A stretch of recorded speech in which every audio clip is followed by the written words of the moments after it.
Hello friends, வணக்கம் and welcome to Sathya Saravanan வீலாக்ஸ். இன்றைக்கி என்னோடய மார்னிங் ரொட்டீன் தான் ஷேர் பண்ணியிருக்கேன். மார்னிங் டைம் பார்த்திங்கன்னா 6 o'clock ஆகுது. ஸோ கோலம் போட்டாச்சு. அடுத்த டேரெக்டாக நம்மளோட வேலை வந்து கிச்சனுக்குள்ளே போகிறது தான். நேற்று நைட்டே வந்து கிச்சன்லாம் க்ளீன் பண்ணி வச்சுட்டு வெசல்ஸ் எல்லாம் வாஷ் பண்ணிட்டு தான் படுத்தோம். ஸோ மார்னிங் போனோன்னே ஈஸியாக டேரெக்டாக நம்ம வந்து ஒர்க்கிங்கை ஸ்டார்ட் பண்ணிடலாம். இது வந்து பார்த்திங்கன்னா சிக்கன் வந்து கொஞ்சம் போன்லெஸ்ஸாக எடுத்து வச்சுருந்தேன். அதில் வந்து ஃப்ரீசரில் இருந்துச்சு. ஸோ அதை வந்து வெளில எடுத்து வச்சுருந்தேன் காலையில் எந்திரிச்சோன்னே ஃபஸ்ட்டாக. அடுத்ததாக வந்து பார்த்திங்கன்னா இது பட்டாணி நேற்று நைட்டு ஊற வச்சது. கீழே பச்சை பயிர் வந்து முளை கட்டுறதுக்காக ஊற வச்சுருக்கேன். ஸோ அது 2 இருக்குது, அவ்வளோதான். இன்றைக்கி வந்து தேங்காய் பால் புலாவ் தான் செய்ய போகிறேன். அதனால் தேங்காய் உரிக்கிறதுக்காக மேலே வந்துட்டேன். தேங்காய் உரிக்கிறது வந்து ஆல்ரெடி வீடியோவில் ஷேர் பண்ணியிருக்கேன். இது ஈஸி தான், ஆனால் வந்து கொஞ்சம் ப்ராக்டிஸ் எடுத்தால் தான் வரும். எனக்கு தேங்காய் உரிக்கிறது கரெக்டாக 4 minutes ஆணுச்சு. இதுவே எக்ஸ்பர்ட்டாக இருந்தால் 1 or 2 minutes உரிச்சிடலாம். எனக்கும் வந்து கொஞ்சம் லேட்டாக தான் ஆகும். தேங்காய் உரிச்சிட்டு கீழே போயிட்டு ஒரு கல் தேடி அதுக்கப்புறம் தான் வந்து உடச்சிட்டு இருந்தேன். இப்போ பார்த்திங்கன்னா இதுலேயே சைடில் வந்து அடித்து உடைக்கிறதுக்கு கற்றுக்கிட்டேன். ஸோ இது ரொம்ப ஈஸியாக இருக்குது. 2 தட்டு தட்டினாலே வந்து அழகாக உடஞ்சிருது. அப்புறம் அந்த தண்ணியை வந்து அந்த மூடியிலே வச்சு ஈஸியாக குடிச்சிக்கலாம். ஸோ இப்போ வந்து நமக்கு தேங்காய் பால் எடுக்கிறதுக்கு தேங்காய் ரெடி ஆகிடுச்சு. அப்படியே கீழே வந்துட்டு நம்ம குக்கிங்க்கு ரெடி ஆகிக்கலாம். ஃபஸ்ட்டு வந்து லெமன் டீ தான் போட போகிறேன். ஏன்னா இன்றைக்கி வந்து சிக்கன் 65 செய்ய போகிறேன். ஸோ அதுக்கு ½ லெமன் புழிஞ்சு விடுவேன். ஸோ ½ லெமன் பேலன்ஸ் இருக்கும். அதை வந்து நம்ம லெமன் டீயாக குடிச்சிடலாம் அப்படின்னு பிளான் பண்ணி தான் 1/2 டம்ளர் தண்ணி 1 டம்ளர் தண்ணி வச்சுருக்கேன். அதில் வந்து 1/4 ஸ்பூன் வந்து டீ தூள் போடுறேன். இது நல்லா கொதித்து வரட்டும். லெமன் வந்து ஒரு ½ வந்து எடுத்து புழிஞ்சு விட்டுக்கிறேன். இன்னொரு ½ வந்து சில்லி போடுறதுக்காக எடுத்து வச்சுருக்கேன். அடுத்து பார்த்திங்கன்னா இதில் தேவையான அளவு ஹனி ஆட் பண்ணிக்கலாம். ஹனி ஆப்ஷனல் தான், ஹனி இல்லாமலே நல்லா தான் இருக்கும். அடுத்ததாக வந்து 2 புதினா இலை போட்டுக்கிறேன். அது வந்து நல்ல ஒரு ஃப்ளேவர் கொடுக்கும். டைஜஷன் ப்ராப்ளமாக இருந்துச்சுன்னா கொஞ்சம் நல்லாயிருக்கும். காலைல வெளில நல்லா பனி பெஞ்சிட்ருக்கு. இந்த டயத்தில் வந்து இப்படி ஒரு சூப்பராக ஒரு லெமன் டீ குடிக்கிறது வந்து செம சூப்பராக இருக்கும் அந்த ஃபீலே. ஸோ லெமன் டீ வந்து சூப்பராக ரெடி ஆயிடுச்சு. யாருக்கெல்லாம் அந்த லெமன் டீ பிடிக்கும் அப்படிங்கிறத கமெண்ட்டில் சொல்லுங்கள். இது வந்து என்னோடய ஃபேவரட். நான் படிக்கிற காலத்துலேருந்தே இந்த லெமன் டீ வந்து அடிக்கடி குடிப்பேன். நெக்ஸ்ட்டு வந்து பார்த்திங்களா லெமன் டீ குடிச்சிட்டு வந்தாச்சு. இன்றைக்கி வந்து வெஜிடபிள் புலாவ் தான் செய்ய போகிறேன். அதுக்கு வந்து பாஸ்மதி ரைஸ் 3/4 டம்ளர் எடுத்து ஊற வச்சுருக்கேன். இஞ்சி பூண்டு ரெடி பண்ணி அரைச்சிட்டு வந்துடுறேன். நெக்ஸ்ட்டு சிக்கன் எடுத்து வச்சுருக்கேன். சிக்கன் வந்து போன்லெஸ்ஸு நல்லா வாஷ் பண்ணிட்டு எடுத்து வச்சுருக்கேன். இது மேரினேட் பண்ணி வச்சிட்டோம் அப்படின்னா ஊறுறதுக்கு கொஞ்சம் கரெக்டாக இருக்கும். இதில் வந்து பார்த்திங்கன்னா உப்பு, மஞ்சள் தூள், மிளகாய் தூள், மல்லித்தூள், கார்ன்ஃப்ளவர், அடுத்து வந்து அரிசி மாவு, அடுத்து மிளகுத்தூள் சேர்க்குறேன். இது எல்லாத்தையும் சேர்த்துட்டு லெமன் கொஞ்சம் பிழிஞ்சு விட்டு தயிர் 2 ஸ்பூன் சேர்த்துக்கிறேன். இது எல்லாத்தையும் நல்லா மிக்ஸ் பண்ணி ஊற வச்சோம் அப்படின்னு சொன்னால் சூப்பராக வந்து நமக்கு சில்லி போடுறதுக்கு தேவையான மிக்ஸ் கிடச்சிரும். முதல்ல வந்து பார்த்திங்கன்னா தயிருக்கு பதிலாக முட்டை ஆட் பண்ணிகிட்டு இருந்தேன். முட்டை ஆட் பண்ணும்போது எப்படி இருந்துச்சுன்னா நல்லா டேஸ்ட் நல்லாயிருக்கும். ஆனால் வந்து சிக்கன் உள்ளர உப்பு சேராமல் அதோட எண்ணெயில் வெந்த பிறகு பார்த்திங்கன்னா உள்ளே ரொம்ப ராவாக இருக்கும். வெளியில் வந்து ஜூஸியாக இருக்கும். பட் வந்து அந்த முட்டையில் எல்லா ஃப்ளேவரும் இறங்கின மாதிரி எனக்கு ஃபீல் ஆகும். எப்படின்னு தெரியல. நான் வந்து அதனால் இப்போ என்ன பண்ண ஆரம்பிச்சிட்டேன் அப்படின்னா தயிர் போட்டு செய்ய ஆரம்பிச்சிட்டேன். இது வந்து நல்லாயிருக்கு ஃப்ளேவர் ஆக்சுவலாக. இது வந்து எல்லாமே ஈவனாக ஸ்ப்ரெட் ஆகி நல்லா ஒரு அரை மணி நேரத்துலேருந்து 1 மணி நேரம் ஊற வைக்கலாம். நான் இன்றைக்கி வந்து எனக்கு தாராளமாக 1 மணி நேரம் ஊற வச்சேன். டைம் வந்து இப்போ தான் 6:30 ஆகுது. நான் 7:30 தான் பொரிக்க போகிறேன். ஸோ 1 மணி நேரம் நல்லா ஊறுனுச்சுன்னா நல்ல டேஸ்ட்டாகவே இருக்கும். நெக்ஸ்ட்டு ஒயிட் புலாவ் தான் செய்ய போகிறேன். Vegetable white pulao. அதுக்கு வந்து கேரட், பீன்ஸ் வந்து கட் பண்ணிக்கிறேன். ஆல்ரெடி பச்சை பட்டாணி ஊற வச்சுருக்கேன். ஸோ அதையும் வந்து வாஷ் பண்ணி எடுத்து வச்சுக்கலாம். வெஜிடபிள்ஸ் எல்லாம் ரெடியான பிறகு நம்ம தேங்காய் வந்து ஆல்ரெடி உடச்சிட்டு வந்தோம்ல, அது சின்ன மூடி மட்டும் எடுத்துக்கிறேன். நான் வந்து இப்போ 3/4 டம்ளர் தான் செய்கிறேன். ஸோ அது கொஞ்சமாக தேங்காய் பால் இருந்தால் போதும். அதனால் அந்த 3/4 மூடியை மட்டும் இதுமாரி கட் பண்ணி எடுத்துக்கிறேன். தேங்காய் எடுத்துகிட்டு அந்த கீத்தில் வந்து பார்த்திங்கன்னா தேங்காய் தோல் அந்த ப்ரௌன் கலர் இருக்கும்ல, அதை ரிமூவ் பண்ணிவிட்டு அந்த ஒயிட் பார்ட்டை மட்டும் போட்டு அரைச்சிக்கிறேன். அப்போ வந்து புலாவ் வந்து கொஞ்சம் பார்க்க வந்து நல்லா ஒயிட்டாக இருக்கும். அதுக்காக தான் தேங்காய் பால் வந்து எடுத்துக்கலாம். அதுக்குள்ளே வந்து இங்கே ரெடி பண்ணிக்கலாம். இப்போ குக்கரில் தான் செய்ய போகிறேன் இன்றைக்கி. ஸோ குக்கரில் கொஞ்சமாக ஆயில் விட்டுட்டு அடுத்து கொஞ்சம் நெய் விட்டுக்கிறேன்.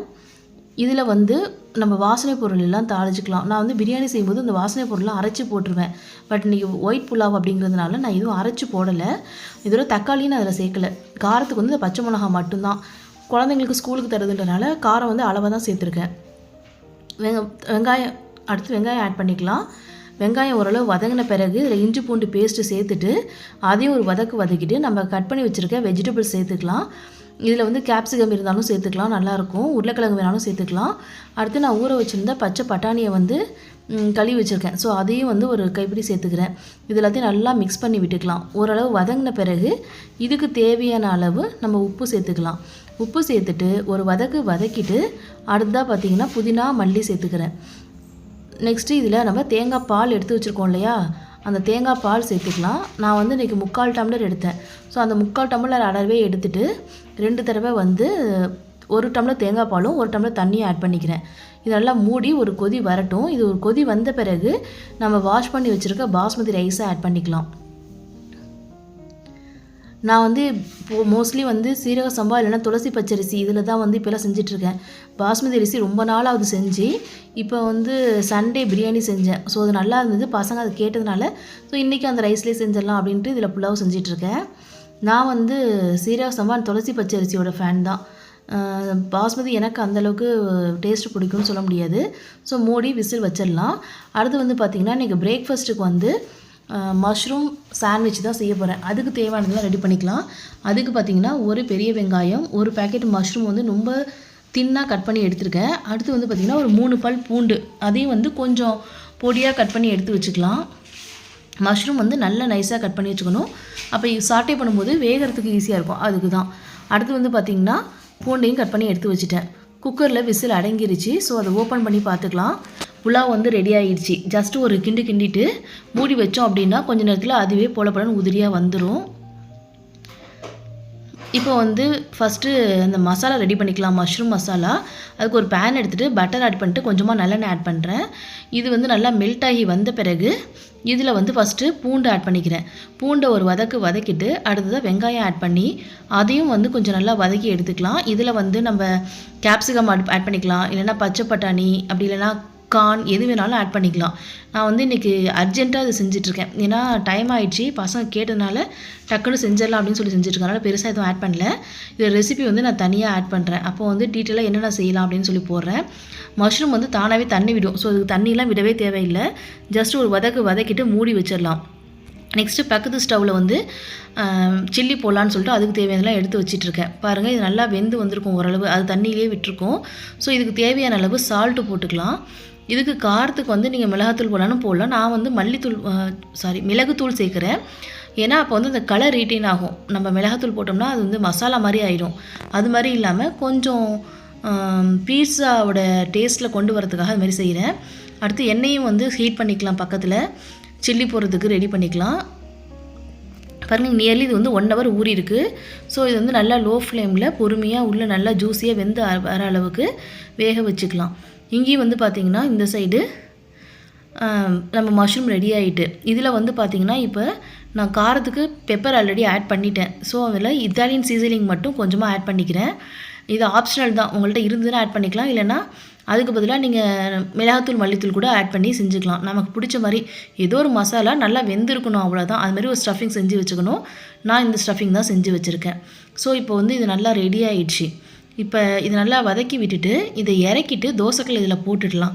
ஏன்னா சாண்ட்விச் வந்து ஈஸி தான், 2 நிமிஷத்தில் ரெடி பண்ணிடலாம். அதனால் அந்த கல் சுடுற நேரத்தில் நம்ம ரெடி பண்ணிக்கலாம்.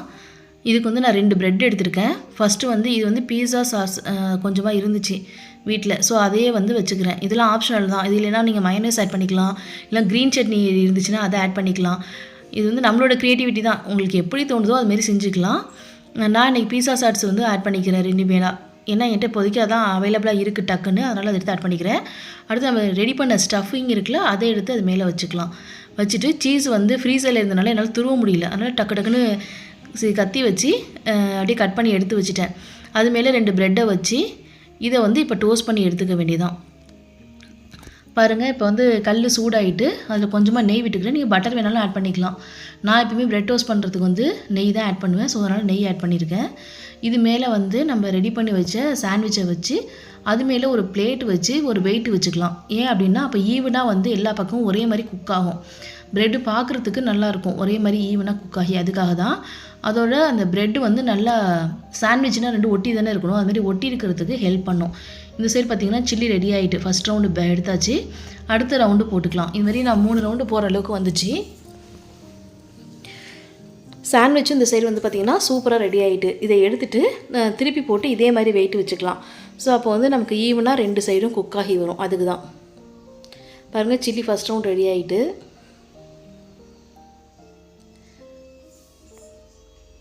இப்போ சாண்ட்விச்சை திருப்பி போட்டு அதே மாதிரி இந்த சைடு ஈவனாக குக் ஆகிற மாதிரி வச்சுக்கலாம்.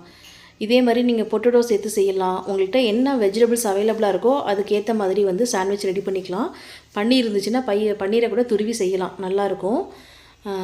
பாருங்கள், நல்லா 2 மெர்ஜாக இருக்குது. அடுத்த பேட்சும் வந்து ரெடி பண்ணி எடுத்து வச்சுக்கிறேன். ஃபஸ்ட்டு பசங்களுக்கு பிரேக்ஃபாஸ்ட் செஞ்சு அனுப்பிவிட்டு அதுக்கப்புறம் தான் மற்ற வேலையெல்லாம் நான் பார்ப்பேன்.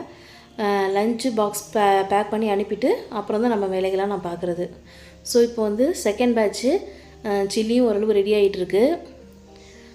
நம்ம ஃபஸ்ட்டு செஞ்சோம் இல்லையா, அதை கட் பண்ணி எடுத்து வச்சுக்கலாம்.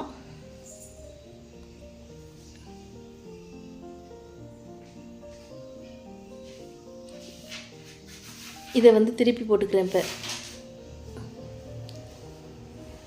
இது ரெடி ஆகிறதுக்குள்ளார ஆல்ரெடி வந்து பார்த்திங்கன்னா ஃபஸ்ட் ஒன்று எடுத்து வச்சுருக்கலாம். அதை இந்த பீஸா கட்டர் வச்சு 2ஆக கட் பண்ணி எடுத்து வச்சுக்கிறேன். இதை வந்து நீங்கள் ஸ்நாக்ஸ் பாக்ஸ் கூட கொடுக்கலாம். இன்றைக்கி நான் பிரேக்ஃபாஸ்ட்டு கொடுத்துருக்கேன். நீங்கள் ஸ்கூலுக்கு ஸ்நாக்ஸ் பாக்ஸு கூட இதுமாதிரி ரெடி பண்ணி தரலாம். குழந்தைங்க வந்து விரும்பி சாப்பிடுவாங்க. ஸோ கெச்சப் வச்சு அவங்களுக்கு பிளேட் க்ளீன் பண்ணி கொடுத்தாச்சு. பசங்க சாப்பிட்டு முடிச்சுட்டு வரத்துக்குள்ளார லஞ்ச் பாக்ஸ் நான் வந்து பேக் பண்ணிடுவேன். இப்போ பாருங்கள், புலாவ் நல்லா உதிரியாகவே ரெடி ஆகிடுச்சு. கொஞ்சம் நேரம் மூடி வச்சோன்னே. ஸோ அதை பேக் பண்ணிவிட்டு அவங்களுக்கு வந்து அதே பாக்ஸில் சில்லியும் வச்சிடுறேன். இன்றைக்கி வந்து லஞ்ச் பாக்ஸ் வந்து இதுதான். நான் தேங்காய் பால் ஊற்றி இது புலாவ் செஞ்சு ரொம்ப நாள் ஆகுது. ஸோ அதனால் இன்றைக்கி இது மாதிரி செஞ்சு ட்ரை பண்ணேன். இது தேங்காய் பால் இல்லாமல் நீங்கள் தண்ணி மட்டும் வச்சு செஞ்சால் கூட சூப்பராக தான் இருக்கும். நெக்ஸ்ட்டு ஸ்நாக்ஸ் பாக்ஸ் வந்து பார்த்திங்கன்னா இன்றைக்கி அந்த சைட் டிஷ் பாக்ஸ் இருக்குல்ல, அதிலே கொஞ்சம் டேட்ஸ் மட்டும் வச்சு கொடுத்துட்டேன். பையன் வந்து அவரோட லஞ்ச் பாக்ஸ் வந்து பேக் பண்ணிகிட்ருக்காரு. ஸோ அவர்கிட்ட அப்படி கொடுத்தோம்னா அவர் பேக் பண்ணி எடுத்து வச்சுருவார். பசங்களை பஸ் ஏற்றி விட்டு வந்தாச்சு. வந்த பிறகு பார்த்திங்கன்னா அந்த பச்சை பயிர் ஊற வச்சுருந்தால அதை வடிகட்டி மூடி வைக்கிறேன். இதை வந்து நான் ஹாட் பாக்ஸில் தான் முளை கட்டுவேன். கொஞ்சம் நேரம் இது மாதிரி வச்சுட்டு ஜஸ்ட்டு மூடி போட்டு வச்சாலே முளை கட்டி வரும். இருந்தாலும் நான் அப்புறமேலே ஹாட் பாக்ஸ் மாற்றிடுவேன். இப்போ தண்ணி வடிகிறதுக்காக வச்சுருக்கேன். பாருங்கள், நீங்கள் யூஸ் பண்ண எல்லா பாத்திரத்தையும் எடுத்து வச்சுட்டு கிச்சன் ஸ்டவ் எல்லாம் மூடி தொடச்சி வச்சுட்டேன். பேலன்ஸ் இந்த புலாவ் இது எனக்கு லஞ்சுக்காக எடுத்து வச்சுருக்கேன். எல்லாத்தையும் மூடி க்ளீன் பண்ணி எடுத்து வச்சாச்சு. எல்லா இடமும் ஃபுல்லாகவே தொடச்சி. இந்த எண்ணெய் வந்து யூஸ் பண்ண மாட்டேன், கீழே தான் ஊற்ற போகிறேன். ஸோ அதை அப்படியே கழுவுறது. இப்போலாம் வந்து கால் வலிக்கிறதுனால நான் வீட்டுக்குள்ளே பாத்திரம் வளர்க்குறது இல்லை. முடிஞ்சளவு பகலில் வந்து வெளியில் போய் நின்று கீழே உட்காந்து தான் கழுவி எடுத்துகிட்டு வரேன்.